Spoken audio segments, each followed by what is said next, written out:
Assalamualaikum warahmatullahi wabarakatuh. Innal hamdalillah nahmaduhu wa nasta'inuhu wa nastaghfiruh wa na'udzu billahi min syururi anfusina may yahdihillahu fala mudhillalah wa may yudlilhu fala hadiyalah. Rabbi shrah li sadri wa yassir li amri wahlul 'uqdatam min lisani yafqahu qawli. Amma ba'd.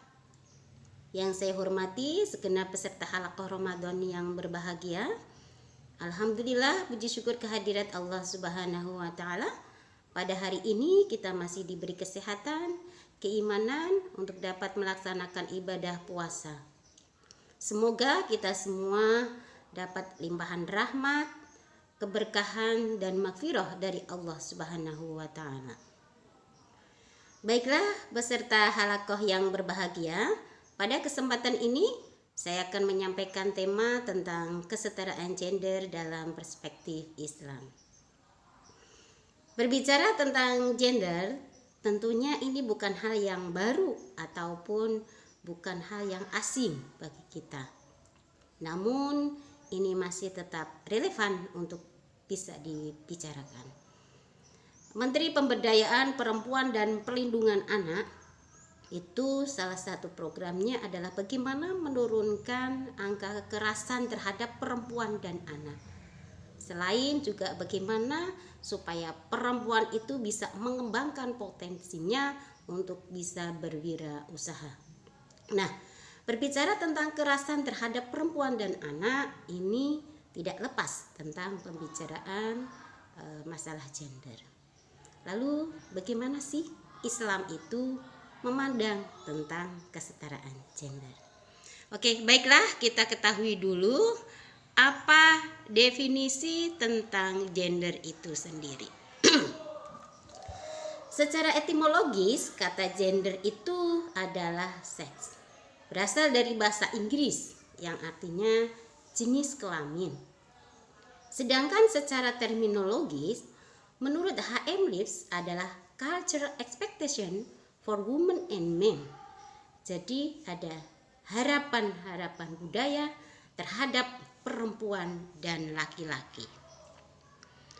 Dalam Kamus Bahasa Indonesia, gender diartikan serangkaian karakteristik yang terikat dan membedakan maskulinitas dan feminitas. Nah, karakteristik tersebut dapat mencakup jenis kelamin, laki-laki dan perempuan, juga hal yang ditentukan berdasarkan jenis kelamin, seperti timbul struktur sosial, adanya perbedaan kasta, seperti peran gender juga, atau identitas gender, bagaimana pemahaman terhadap gender itu sendiri.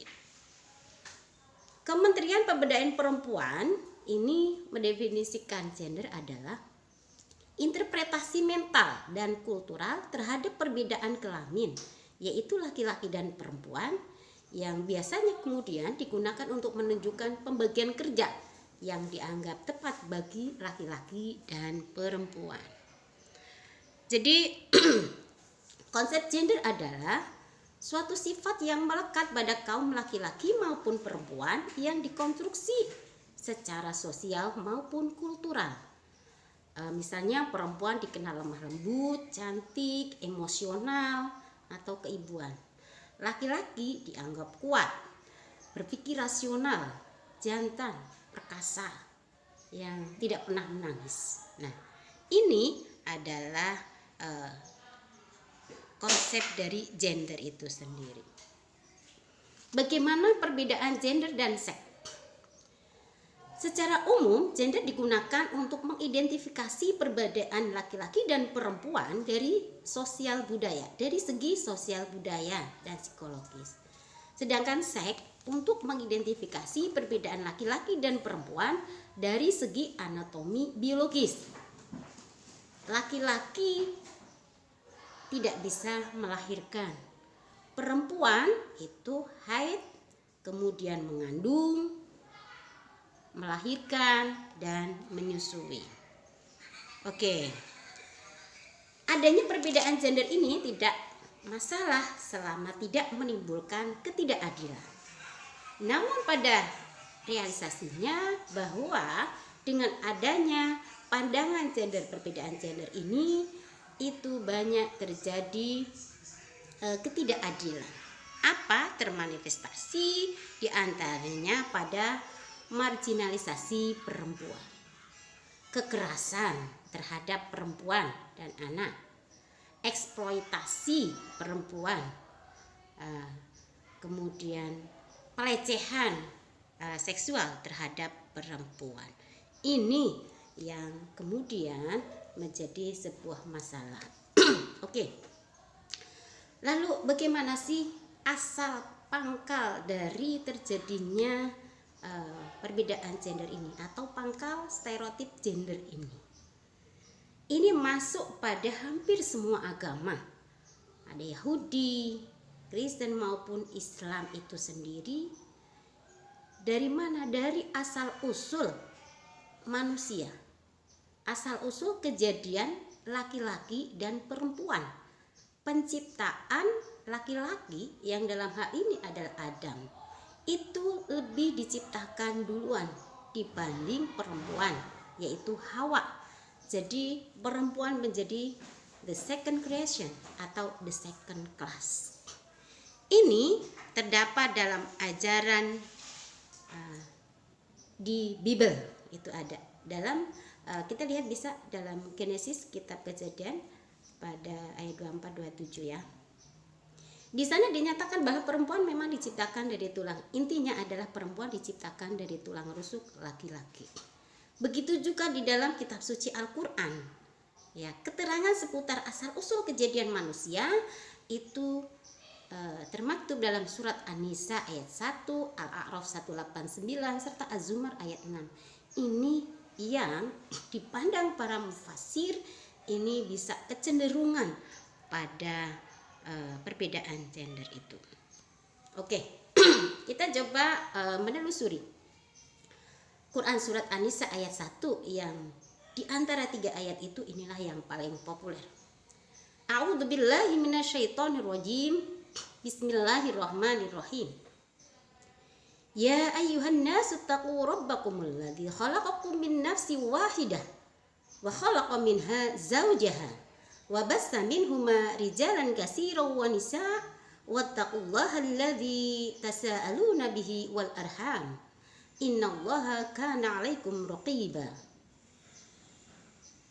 Ya ayyuhan nas, hai manusia, bertakwalah kepada Tuhanmu yang telah menciptakanmu min nafsi wahidah. Nah, di sini nafsi wahidah mempunyai arti adalah diri yang satu, yaitu Adam.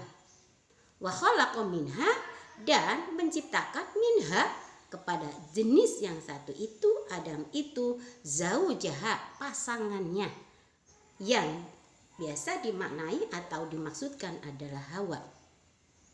Walaupun di dalam Al-Quran itu tidak ada langsung secara langsung menyatakan ada kata-kata Hawa. Wabassa minhuma rijalan katsiran wa nisaa, dan dari Adam dan Hawa itu maka dikembangbiakannya manusia laki-laki dan perempuan. Wattaqullaha alladzi tasaaluna bihi wal arham. Bertakwalah kepada Allah yang dengannya itu saling meminta, dan wal arham untuk pelihara hubungan kekeluargaan. Sesungguhnya Allah selalu menjaga dan mengawasimu. Ini poin di sini adalah nafsu wahidah zauj ya. Nah, dari nafsu wahidah ini ada perbedaan para mufassir dalam memaknai nafsu wahidah. Sejumlah mufassir klasik diantaranya Al-Qurtubi, Ibnu Katsir, Zamakhsyari, serta ulama-ulama kontemporer seperti Yusuf Qaradawi dan tim penerjemah Al-Quran Departemen Agama Republik Indonesia ini juga memahami bahwa nafsu wahidah itu dengan Adam dan zauj adalah Hawa. Nah, ini penafsiran seperti ini merujuk pada sebuah hadis yang populer juga yang berbunyi An Abi Hurairah radhiyallahu anhu qala Rasulullah sallallahu alaihi wasallam, "Istausu bin nisa fa innal mar'ata khuliqat min dhil'in wa inna a'waja syai'in fi dhil'i a'la fahin dhahabta tuqimuhu kasar tahu wa in tahu lam yazal a'waja fastausu bin nisa." Dari Abi Hurairah radhiyallahu anhu kata, bersabda Rasulullah sallallahu alaihi wasallam, saling bernasihatilah kepada perempuan, karena perempuan itu diciptakan dari tulang rusuk, dan tulang rusuk yang paling bengkok adalah tulang rusuk yang atas. Fa in dahabta, jika engkau itu meluruskannya, tukimuhu dengan keras, kasar tahu, maka dia akan patah. Wa intarok tahu, tapi jika engkau membiarkannya, lam yazal a'waja, selamanya maka dia akan bengkok. Fastausu bin nisa, maka saling bernasihatilah kepada perempuan.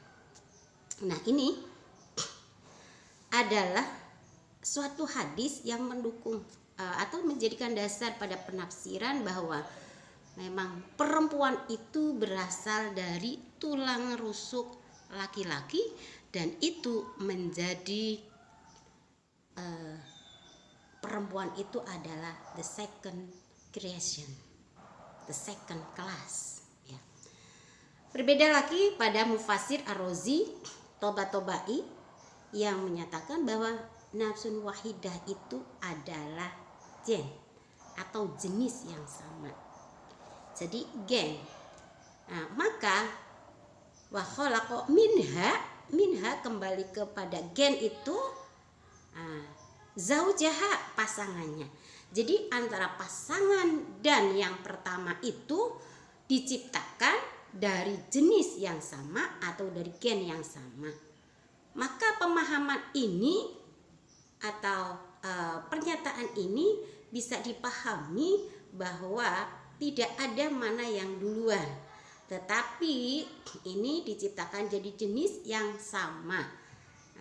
Itu sejalan atau dengan alasan dari firman-firman Allah yang lain dalam penciptaan manusia, seperti dalam Quran surat Al-Furqan ayat 54, bahwa manusia itu mimma immahin, dari air yang hina. Kemudian dalam surat Al-Mursalat ayat 20, mimma indafiq, dari air yang memancar, mani yang memancar. Atau dalam Quran surat Al-Alaq ayat 2, min sulalatin min tin, ya, dari tin.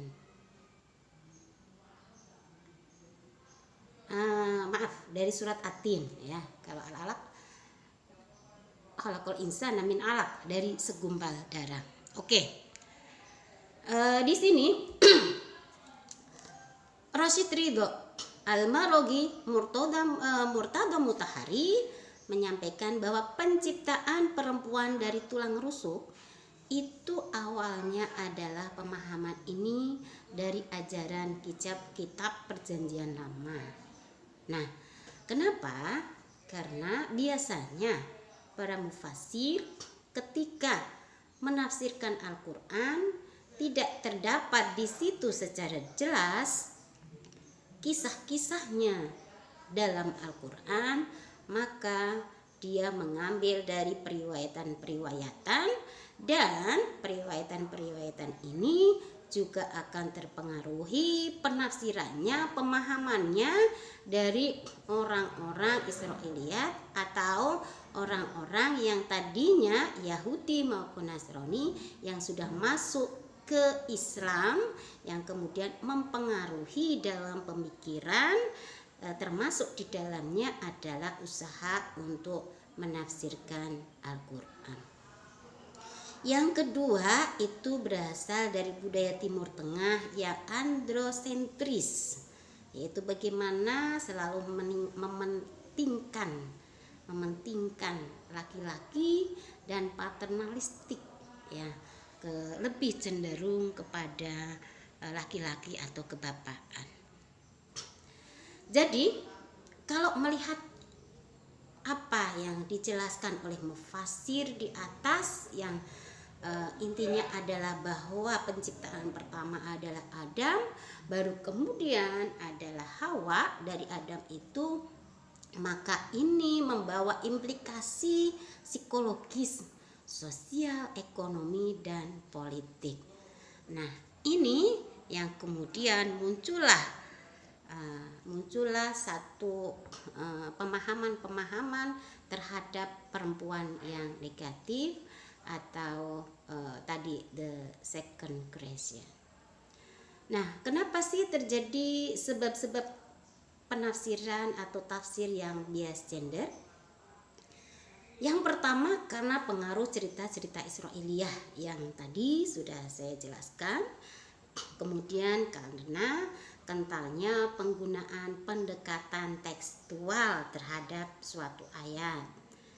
Nah, yang ketiga penggunaan tafsir tahlili, tidak maudhu'i. Artinya bahwa ketika menafsirkan itu lebih cenderung pada analisa tekstualnya ayat secara runtut, tidak pada tematik atau maudhu'i, mengumpulkan semua ayat-ayat yang berhubungan dengan tema tersebut. Kemudian dipahaminya ayat-ayat Al-Quran itu secara parsial, artinya tidak secara komprehensif. Dalam ayat itu bagaimana sih kemudian ayat yang lain itu berbicara tentang hal demikian. Ini antara penggunaan tafsir secara maudhu'i dan ayat-ayat Quran secara parsial secara komprehensif itu saling berhubungan.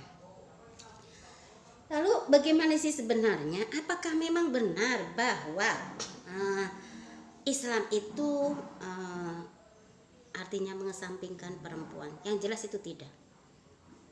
Artinya bahwa apapun yang ada muncul dari para mufassir tadi, perbedaan pendapat tadi, bahwa ada satu yang perlu kita garis bawahi, perlu kita ketahui bahwa Islam, terutama Al-Quran itu berupaya meningkatkan harkat dan martabat perempuan. Secara tegas, Al-Quran telah mengupayakan peningkatan harkat dan martabat perempuan, yang dimana tidak ada satupun kebudayaan dan peradaban dunia yang mampu menempatkan perempuan pada posisi terhormat. Islam itu dengan nilai-nilai keadilan dan kesetaraan. Rasulullah Shallallahu Alaihi Wasallam itu menyatakan atau bersabda, innaman nisa syaqaiqur rijal. Jadi perempuan adalah saudara kaum laki-laki. Nah, ini secara tegas bahwa laki-laki dan perempuan itu bersaudara, kemudian saling bermitra, mempunyai kesejajaran. Oke, kita lihat bagaimana ayat-ayat Al-Quran berbicara tentang kesetaraan dan keadilan. Yang pertama adalah adanya hak waris bagi perempuan yang semula tidak ada. Kita lihat sejarah bahwa pada masa jahiliyah wanita itu tidak mempunyai hak waris. Justru wanita itu bisa diwariskan. Jika seorang laki-laki mempunyai istri perempuan, kemudian si laki-laki itu meninggal dunia, maka perempuan itu bisa diwariskan kepada adiknya, kepada saudaranya, tanpa harus menikah terlebih dahulu. Nah, ini Islam memberikan hak waris bagi perempuan dalam surat An-Nisa ayat 11. A'udzubillahi minasyaitonirrajim. Yusikumullahu fi auladikum lidzakari mithlu hadzil unsayain. Wa in kana nisaa'u fawqa sanataini falahunna sulusa ma tarak. Wa in kanat wahidah falahan nisfu. Jadi di sini ada bahwa memang laki-laki itu mendapatkan hak waris itu 2 kali dari perempuan. Kita jangan pahami, oh itu tidak adil. Karena apa? Karena perempuan itu hanya separuh dari laki-laki dan laki-laki itu 2 kali dari perempuan. Nah, ini kita harus memandangnya secara komprehensif. Pertama adalah adanya giroh, niat bahwa itu untuk mengangkat derajat perempuan. Perempuan tadinya tidak punya hak waris, kemudian diberi hak waris. Yang kedua, laki-laki itu punya kewajiban menafkahi istri dan anak, sedangkan perempuan itu tidak. Jadi ketika digabungkan antara laki-laki dan perempuan, perempuan mempunyai hak waris 1 misalnya, laki-laki 2, punya bersuami dan istri, akhirnya gabung menjadi semuanya adalah 3. Nah, ini adalah keadilan dari Allah Subhanahu wa Ta'ala. Kedua, ada pembatasan bagi laki-laki yang menikah, maksimal itu 4. Kalau kita melihat parsial ayat ini saja, tidak melihat sabab nuzul atau historik pada sejarah ayat ini, maka wah, nggak adil. Perempuan laki-laki itu bisa menikah lebih dari 1, 2, 3, dan 4. Tetapi kita lihat bahwa pada zamannya laki-laki itu bisa menikah lebih dari 4 sebanyak-banyaknya. Nah, ini Islam memberikan batasan bahwa maksimal adalah 4. Wa in khiftum alla tuqsitu fil yatama fankihu ma tabalakum minan nisa masna wa sulasa wa ruba. Tapi jika kok fa in khiftum alla ta'dilu, takut untuk tidak berbuat adil, fa wahidah, maka 1 saja. Nah, ini ya, kita pahami maksud tujuan dari ayat di atas. Oke. Selanjutnya, perempuan bisa jadi saksi. Nah, semula perempuan itu tidak bisa jadi saksi. Ya, di antaranya ini adalah hal dalam hutang piutang atau tulis menulis untuk ketika hutang piutang. Wastashhidu syahidaini min rijalikum fa illam yakuna rajulaini. Nah, itu maka bisa dengan 2 perempuan yang menjadi saksi. Jadi saksi itu 2 laki-laki. Kalau 1 laki-laki nggak ada atau hanya ada 1, maka bisa disaksikan digantikan dengan 2 perempuan yang engkau sukai. Nah, ini juga jangan dipahami secara parsial. Berarti memang benar bahwa laki-laki itu lebih daripada perempuan. Laki-laki 1 bandingannya 2 perempuan. Tapi bagaimana maksud dari sejarah turunnya ayat Al-Quran ini? Yaitu yang tadinya tidak bisa menjadi saksi, yang kemudian bisa menjadi saksi. Oke, selanjutnya laki-laki dan perempuan sama-sama khalifah fil ard. Wa huwal ladzi ja'alakum khalaifal ard wa rafa'a ba'dakum fawqa ba'd darajat liyabluwakum fima atakum inna rabbaka sari'ul iqab wa innahu laghafurur rahim. Jadi Allah menjadikan manusia itu laki-laki dan perempuan khalaifal ard, sebagai khalifah fil ard. Tidak hanya laki-laki saja yang menjadi khalifah fil ard. Pembicaraan tentang khalifah nanti kita akan berbicara secara tersendiri. Oke. Laki-laki dan perempuan memperoleh peluang yang sama untuk meraih prestasi yang maksimal. Dalam Quran surat Ali Imran ayat 195. Fastajaba lahum rabbuhum anni la udhi'u 'amala 'amilin minkum min dzakarin aw unsa ba'dukum min ba'd. Falladzina hajaru wa ukhriju min diyarihim wa udhu fi sabili, dan seterusnya. Jadi Allah itu akan menjawab dan akan membalas segala amal yang dikerjakan minkum dari kamu semua, min dzakarin au unsa, dari laki-laki maupun perempuan. Ya. Jadi ini semuanya laki-laki dan perempuan di hadapan Allah, segala amal perbuatannya baik itu yang baik maupun yang buruk akan dibalas oleh Allah Subhanahu wa Ta'ala. Oke. Selanjutnya, perempuan boleh menekuti profesinya sesuai dengan Quran surat At-Taubah ayat 71. A'udzubillahi minasyaitonirrajim. Wal mu'minuna wal mu'minat ba'duhum awliya'u ba'd. Yang apa? Ya'muruna bil ma'ruf wa yanhauna 'anil munkar wa yuqimuna shalah wa yu'tuna zakah wa yuti'una Allaha wa rasulahu ulaika sayarhamuhumullah innallaha azizun hakim. Jadi mukminuna wal mukminat, orang-orang mukmin laki-laki maupun orang-orang mukmin yang perempuan, itu sebagian bisa menjadi auliya ba'd, pemimpin bagi yang lain. Siapa yang mau untuk atau yang mampu untuk amar ma'ruf nahi mungkar, melaksanakan sholat, mendirikan sholat, menunaikan zakat, taat kepada Allah dan Rasulnya. Nah, ini syarat untuk juga sebagai pemimpin. Oke, selanjutnya, laki-laki dan perempuan punya kesempatan yang sama meraih derajat sesuai kemampuannya. Dalam Quran surat Al-An'am ayat 132. Walikulli darajatun mimma 'amilu wa ma rabbuka bighafilin 'amma ya'malun. Ya, jadi akan mendapatkan derajat sesuai dengan apa yang dia kerjakan. Ya, baik itu laki-laki maupun perempuan. Oke, ayat selanjutnya adalah bahwa laki-laki dan perempuan mempunyai derajat yang sama di hadapan Allah Subhanahu wa taala. Yang penting adalah takwanya. Ini tidak asing lagi. A'udzu billahi minasyaitonir rajim.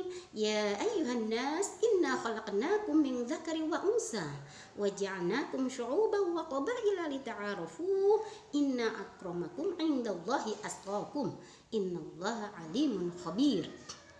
Jadi laki-laki dan perempuan sama. Yang penting adalah takwanya kepada Allah Subhanahu wa taala. Selanjutnya, laki-laki dan perempuan sama-sama berhak mendapatkan untuk masuk surga. Surga itu tidak hanya milik laki-laki, malah perempuan itu membawa surga di telapaknya. Ya, oke. Dalam Quran surat An-Nisa ayat 124, A'udzu billahi minasyaitonir rajim. Wa may ya'mal minas solihati min dzakarin aw unsa wa huwa mu'minun fa ulaika yadkhuluna al-jannah wa la yudlamuna naqira. Barang siapa yang beramal solih, baik itu dari laki-laki maupun dari perempuan, dan dia itu beriman, maka dia berhak untuk masuk ke surga. Ya, selanjutnya lagi, bahwa laki-laki dan perempuan sama-sama mendapatkan balasan atas usahanya sesuai dalam surat An-Nisa ayat 32. A'udzu billahi minasyaitonir rajim. Wala tatamannau ma faddalallahu bihi ba'dukum 'ala ba'd. Lirijali nasibum mimma iktasabu walin nisa'i nasibum mimma iktasabna. Was'alullaha min fadlihi. Innallaha kana bikulli syai'in alima. Jadi jangan ada satu iri dengki antara yang satu atau sebagian dengan sebagian yang lain. Ya, bagi laki-laki itu ada hasil dari apa yang diusahakannya. Dan bagi perempuan walinisa'i nasibum mimma iktasabna. Nah, jadi bagi perempuan pun akan mendapatkan apa yang dia usahakan. Nah, selalu bermintalah kepada Allah atas kefadilahan-fadilahan dari Allah. Ya, oke. Nah, tadi maaf begitu menggebu-gebu, banyak ayat yang berbicara tentang kesetaraan dan keadilan laki-laki dan perempuan. Dan ini punya implikasi bahwa laki-laki dan perempuan itu mempunyai hak yang sama dalam beribadah, sama untuk bisa masuk surga, sama untuk bisa mendapatkan dari apa usahanya dalam bidang profesinya, sama dalam mendapatkan derajatnya. Itu sesuai dengan keimanan dan sesuai dengan usaha-usahanya. Lalu bagaimana sih peran perempuan dalam sejarah? Kita coba lihat dalam prakteknya, diantaranya adalah kegiatan politik. Kita tahu ada perang Jamal ya, Aisyah itu memimpin perang Jamal. Kemudian secara ekonomi kita tahu bahwa istri Rasulullah Khadijah binti Khuwailid itu beliau adalah seorang saudagar kaya, pedagang. Kemudian Zainab binti Jahi itu juga seorang pengusaha atau orang yang bekerja sebagai penyama kulit kambing. Ummi Salim binti Malhan juga perempuan yang sebagai perias pengantin. Asifah itu pernah jadi sekretarisnya Umar bin Khattab, dan dia juga pernah diberi tugas untuk mengawasi kota Madinah.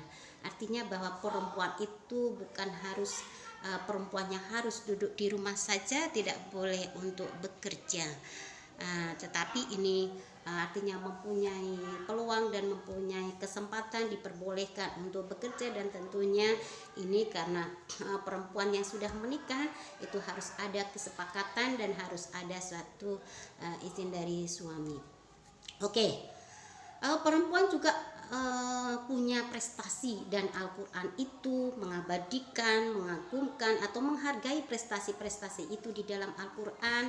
Di antaranya adalah kisah Ratu Balqis, kemudian Maryam, kemudian Aisyah istri Fir'aun. Di dalam Al-Quran sendiri ada yang namanya surat An-Nisa. Ini juga sebagai penghargaan yang luar biasa terhadap perempuan. Ada yang menguasai ilmu pengetahuan melebihi dari laki-laki, di antaranya adalah Sayyidatul Aisyah istri Rasulullah, itu yang hafal hadis begitu beribu-ribu. Kemudian juga Sakinah cicit Rasul yang namanya bahkan diabadikan sebagai nama sebuah masjid di Kairo, serta Asy-Syaikh Syura yang digelari dengan Fakhrun Nisa. Demikianlah yang ingin saya sampaikan. Jadi bahwa dalam kesetaraan gender ini, bahwa antara laki-laki dan perempuan punya hak yang sama, di mana laki-laki dan perempuan itu merupakan partner kerja. Ya, berbeda ketika sudah di rumah, maka ar-rijalu qawwamuna 'alan nisa, maka suami adalah itu pemimpin dalam rumah tangga. Dan karena apa dia sebagai pemimpin? Karena dia itu mempunyai juga kewajiban memberikan nafkah kepada istri dan anaknya. Itu yang dapat saya sampaikan. Dan di akhir saya ingin mengucapkan pada tanggal 21 April ini dengan ucapan selamat Hari Kartini. Jadilah Kartini-Kartini di masa depan, perempuan yang berani untuk amar ma'ruf nahi mungkar, perempuan yang menjadi anak solihah yang berbakti kepada orang tuanya, perempuan yang bisa menjadi surga dan selimut bagi suaminya, dan perempuan yang bisa menjadi pendidik yang baik untuk putra-putrinya. Terima kasih. Assalamualaikum warahmatullahi wabarakatuh.